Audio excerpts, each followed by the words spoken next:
Hello વિદ્યાર્થી મિત્રો, એમકે એજ્યુકેશનના ઓનલાઈન પ્લેટફોર્મ પર હું હરેશ બારિયા આપ સૌનું હાર્દિક સ્વાગત કરું છું. આજે આપણે વિજ્ઞાનની વાત કરીએ, થોડોક પાયો જોઈએ અને પરમાણુ વિજ્ઞાનમાં શરૂઆત જે આપણે જેને કેમેસ્ટ્રી કહીએ છીએ એની શરૂઆત ક્યાંથી થઈ એના વિશે થોડુંક જાણીએ અને પાયો મજબૂત કરવાનો પ્રયત્ન કરીએ. જો તમને આવા વિડીયો ગમતા હોય અને દરેક પરીક્ષામાં સ્પર્ધાત્મક પરીક્ષા હોય, જ્ઞાન સાધના, પીએસસી, એનએમએમએસ એ પરીક્ષામાં સતત પૂછાતા પ્રશ્નો એના વિશેની જાણકારી મેળવવા માટે અમારી ચેનલને લાઈક કરો, શેર કરો અને સબસ્ક્રાઇબ કરો. જય હિન્દ. શરૂ કરીએ લેક્ચરની. કે ભાઈ પરમાણુ વિજ્ઞાન. પરમાણુ વિજ્ઞાન એટલે એવું વિજ્ઞાન કે જેને અંગ્રેજીમાં એટોમિક સાયન્સ કહેવાય. એટોમિક સાયન્સની શરૂઆત છે એ પરમાણુવાદથી થઈ. તો સૌપ્રથમ પરમાણુવાદ કોણે આપ્યો?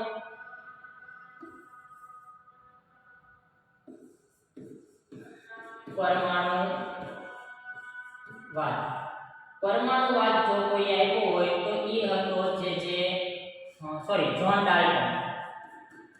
John Dalton. અને એને સૌપ્રથમ પરમાણુને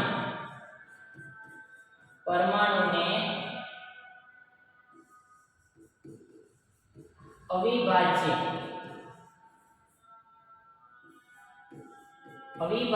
કણ તરીકે ઓળખાય. હવે અવિભાજ્ય કણ તરીકે એને પરમાણુવાદ આપ્યો. એની પછી આવ્યો જે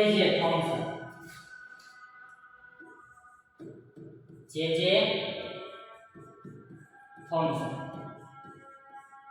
આ થોમ્સને છે એ પરમાણુના બે ભાગ કર્યા. અત્યાર સુધી એને એવું હતું, જે પહેલો પરમાણુવાદ આવ્યો કે ભાઈ પરમાણુ એ કોઈ પણ પદાર્થનો અવિભાજ્ય કણ છે, બરાબર, જેના ભાગ કરવા શક્ય નથી. એની પહેલા આપણા ભારતના જ તે એવા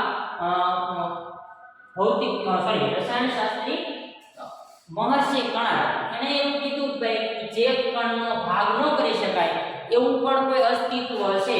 પરંતુ એને સમય જતા આ જ્હોન ડાલ્ટને છે પરમાણુવાદ આપીને સિદ્ધ કરી દીધું કે એને આપણે પરમાણુ કહેશું, જેના ટુકડા કરી શકાય ને અથવા તો ભાગ પાડી શકાય ને. જે થોમ્સન આવે તેને બે ભાગ કર્યા. ક્યાં? તો કે એક તો ધન વીજભાર અને બીજો ઋણ વીજભાર. આ બે ભાગમાં એને વિભાજિત કર્યું અને ઋણ વીજભારના છે એના શોધક તરીકે છે, એટલે કે ઇલેક્ટ્રોનના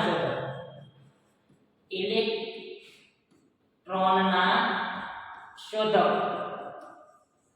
તરીકે છે એને કોણ ઓળખાશે? જે થોમ્સન. જે થોમ્સને એવું કીધું કે ભાઈ આ પરમાણુની અંદર ઇલેક્ટ્રોન છે એ જેવી રીતે આપણા તરબૂચના દડાની અંદર કેમ એના બીજ અલગ અલગ જગ્યાએ વહેંચાયેલા હોય, એવી રીતે વીજભાર એમાં ફેલાયેલો છે. અને પરમાણુ છે વિદ્યુત ભારની દ્રષ્ટિએ તટસ્થ છે. પરમાણુ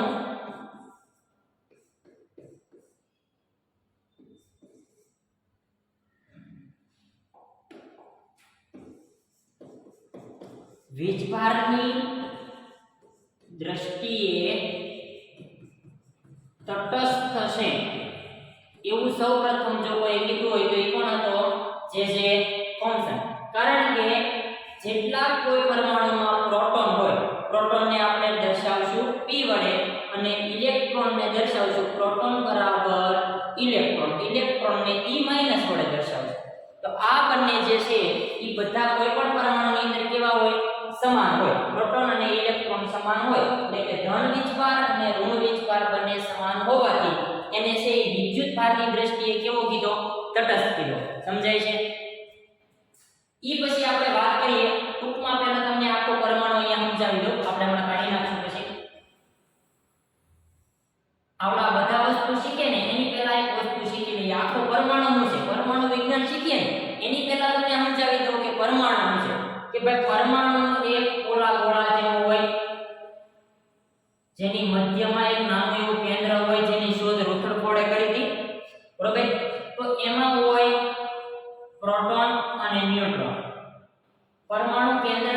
આજુબાજુ છે એ શું હોય? કક્ષા હોય. અહીંયા પ્રોટોન અને ન્યુટ્રોન એની આજુબાજુ છે એ શું હોય? કક્ષાઓ હોય, જેની અંદર શું ભ્રમણ કરતા હોય? ઇલેક્ટ્રોન હોય. એટલે આમ જોવા જઈએ તો પરમાણુ પેનનો બનેલો છે. શેનો બનેલો છે? પેનનો બનેલો છે. પેન એટલે પ્રોટોન, E એટલે ઇલેક્ટ્રોન અને N એટલે ન્યુટ્રોન. આ N કેપિટલ આવશે નહીં, N0 આવી રીતે આવશે. ચાલો હવે આગળ જોઈએ. પરમાણુ વીજભારની દ્રષ્ટિએ તટસ્થ છે એવું કોણે કીધું? જે થોમ્સને. હવે જે થોમ્સનને એની પછી છે એ કોણ આવે છે? તો કે એનએસ રુથરફોર્ડ. પરમાણુની શોધ જ્હોન ડાલ્ટને, ઇલેક્ટ્રોનની શોધ જે થોમ્સને અને પરમાણુના બે ભાગ પાડવા વાળો એ પણ પેલા કોણ હતો? તો કે જે થોમ્સન. એની પછી આવે છે એનએસ રુથરફોર્ડ.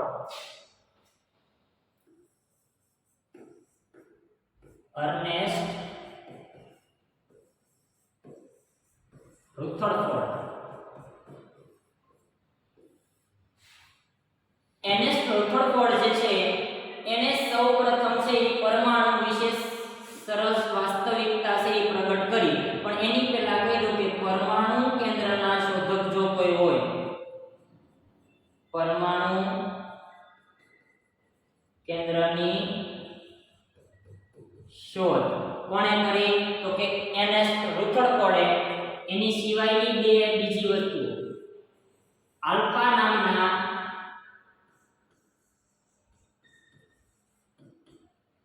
આલ્ફા કણો અથવા તો જેને આલ્ફા રેડિયોએક્ટિવ તરંગો કહેવાય ઈ, અને એક બીટા રેડિયોએક્ટિવ તરંગો, એની શોધ પણ કોણે કરી? એનએસ રુથરફોર્ડે. એને સોનાની પાતળી પટ્ટી ઉપર છે એ પ્રયોગો કર્યા. શેની ઉપર પ્રયોગો કર્યા? સોનાની પાતળી પટ્ટી એટલે કે જેને આપણે વરખ કહીએ છીએ, ઓલો મીઠાઈમાં આવે ને એની વાત કરી. બરોબર?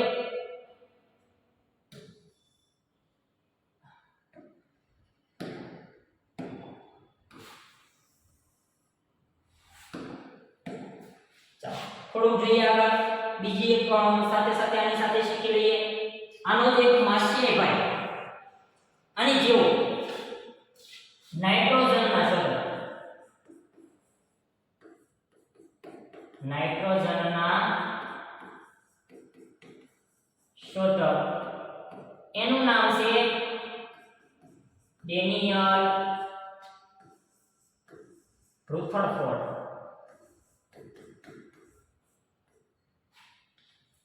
થોડા એની સાથે સાથે બે ત્રણ વાક્ય બીજા શીખી લઈએ.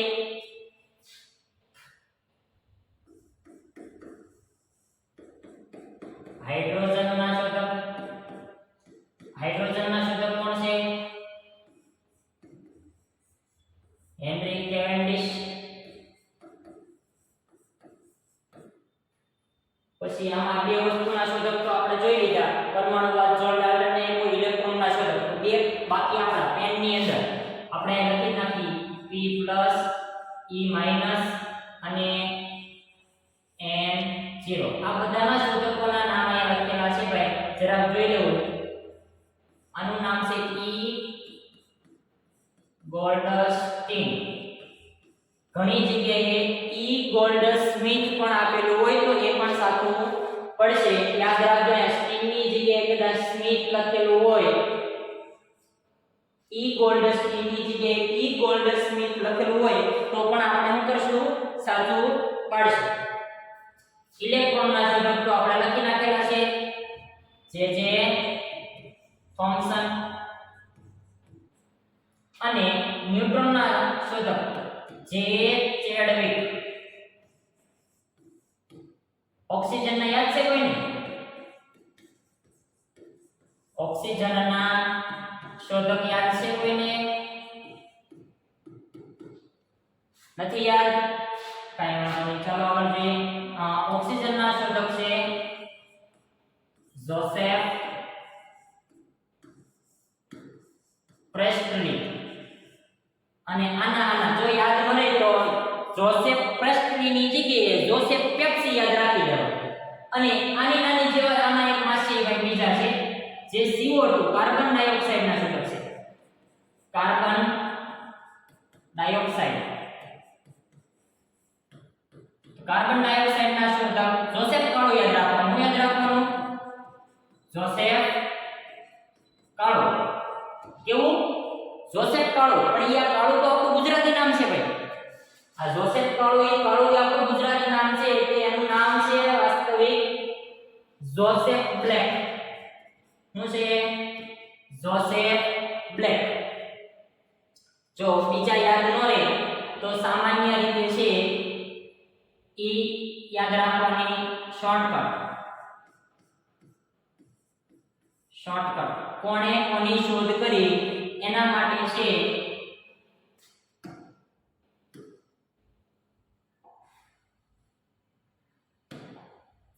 ટૂંકી રીત જોઈએ જરા. અક્ષર દેખાય છે? દેખાય છે? ઓકે, બદલાઈ નાખીએ આપણે. ચાલો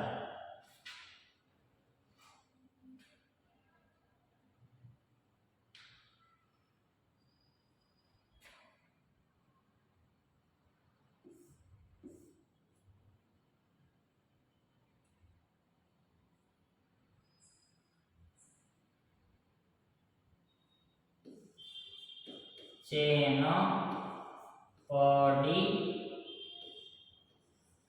જઈ. ચેન પડી જઈ.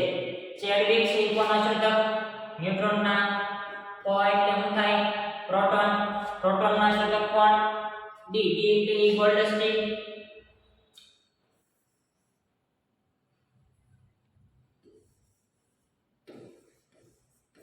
જયા ચેન પડી જઈ.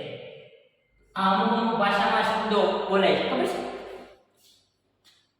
એટલે આ શોર્ટકટ યાદ રહી જાય એટલે બધા નામ યાદ રહેશે. અહીંથી છે ખોવાઈ ગયો ભાઈ.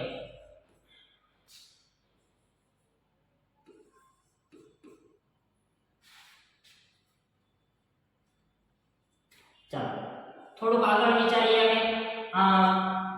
અર્નેસ્ટ રુકરફોર્ડ પછી છે ઈ પરમાણુ વિજ્ઞાનની અંદર છે ઈ કોણ દખલ અંદાજી કરે છે?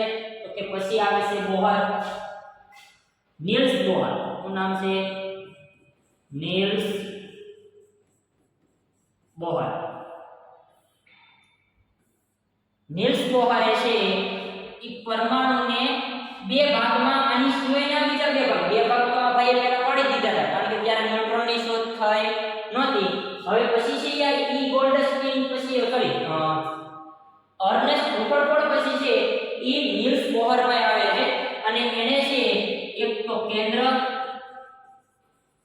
અને કક્ષા આ બે વસ્તુમાં ભાગ પાડ્યા. કેન્દ્રમાં એને બે વસ્તુને દર્શાવી, પ્રોટોન અને ન્યુટ્રોન. કક્ષાની અંદર માત્ર ને માત્ર ઇલેક્ટ્રોન દર્શાવ્યા. પણ એના માટે એને સરસ મજાનું એક સૂત્ર મૂક્યું ભાઈ. આપણને એ ખબર હોવી જોઈએ કે ભાઈ કોઈ પણ તત્વની ઇલેક્ટ્રોન રચના 2 8 8 18 18 અને 32 32 એ રીતે હોય. આ રીતે જ હોય ભાઈ.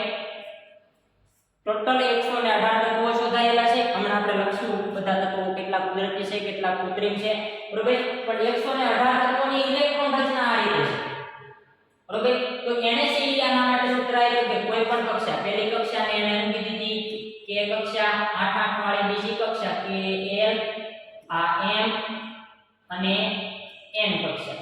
આ ચાર કક્ષામાં એને વિભાજન કર્યું કે ભાઈ કોઈ પણ તત્વની અંદર જે ઇલેક્ટ્રોન હોય એ કેટલા એક કક્ષામાં વધારેમાં વધારે કેટલા ઇલેક્ટ્રોન હોય તેના માટે એને K, L, M અને N જેવી છે એ કક્ષાઓ દીધી અને દરેક કક્ષામાં વધારેમાં વધારે કેટલા ઇલેક્ટ્રોન સમાઈ શકે એના માટે એક મસ્ત મજાનું સૂત્ર આપ્યું કે કોઈ પણ કક્ષામાં વધારેમાં વધારે ઇલેક્ટ્રોન બરાબર 2n². કોઈ પણ કક્ષા હોય એના માટે છે આ સૂત્ર પ્રમાણે થાય. એક નાનું એવું ઉદાહરણ લઈએ આપણે જરાક જોઈએ કે ભાઈ પહેલી કક્ષા કઈ? પહેલી કક્ષા આપણે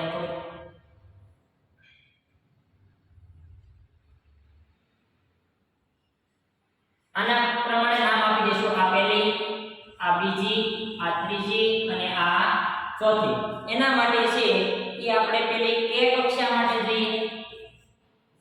કે કક્ષામાં કેટલા ઇલેક્ટ્રોન હોય? તો કે 2n² જેટલા. જ્યાં n બરાબર k એટલે કેટલા નંબર લેવાના આપણે? એક નંબર. n બરાબર 1 મૂકો. 1 નો વર્ગ 1, 2 ગુણ્યા 1 એટલે વધારેમાં વધારે પહેલી કક્ષામાં કેટલા ઇલેક્ટ્રોન હોય? 2 ઇલેક્ટ્રોન હોય. ત્રીજી કક્ષા જોઈએ કે m કક્ષા.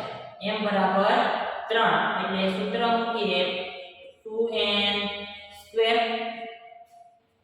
2 ના 2 m નો n બરાબર આપણે કેટલા મૂકશું? 3. 3 નો વર્ગ 9. 2 ગુણ્યા 9 9 ગુણે 18. તો આપણને ઈ ખબર પડવી જોઈએ ભાઈ કે અહીંયા આપણે જોયું તો ત્રીજી કક્ષામાં 18 ઇલેક્ટ્રોન છે. આ બે ત્રીજી કક્ષાના ભાગ છે, આ બે ચોથી કક્ષાના છે અને આ પહેલી બીજી. તો ઈ પ્રમાણે છે એ આપણે આગળ જોઈએ.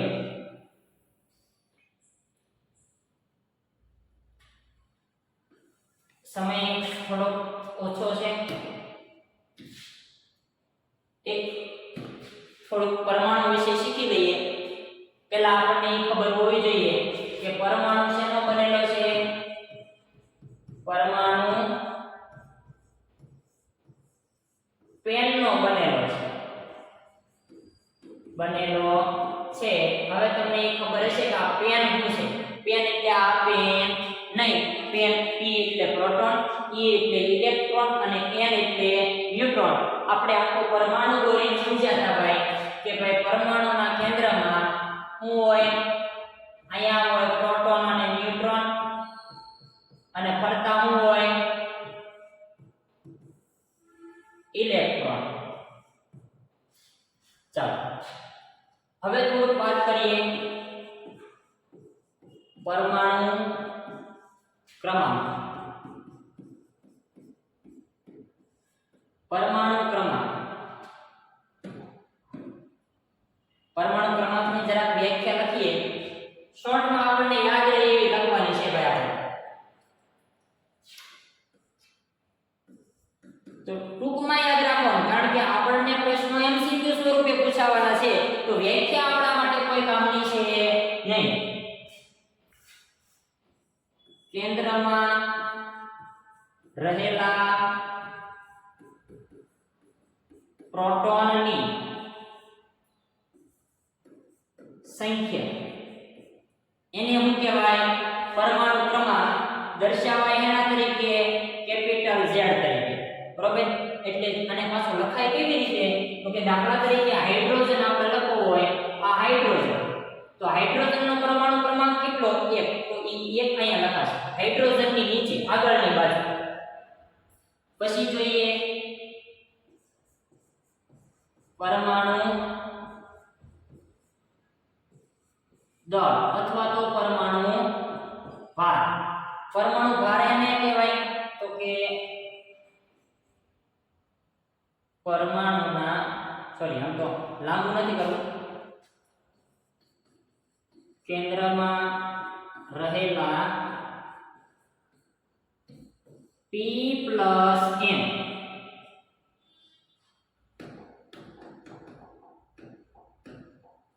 આમ તો ગુજરાતીમાં લખું જેથી કરીને પછી આપણે સૂત્ર બનાવવામાં સરળ પડે. પ્રોટોન અને ન્યુટ્રોનની સંખ્યાનો સરવાળો. હાલો ભાઈ રસવાળો. શાનો રસવાળો કરવાનો છે? ઉનાળાની સીઝન છે એટલે રસવાળો તો ખાવાનું જ છે, પણ આપણે કરવાનો છે સરવાળો. આ પરમાણુની ભારને દર્શાવાય એ એટોમિક માસ, અંગ્રેજીમાં જેને કહેવાય એટોમિક માસ, એ પરમાણુની દળ અથવા તો પરમાણુ ભાર, જેને આપણે દર્શાવશું A બરાબર number of proton P plus number of N0 એટલે ન્યુટ્રોનની સંખ્યા. આ એનું સૂત્ર છે ભાઈ,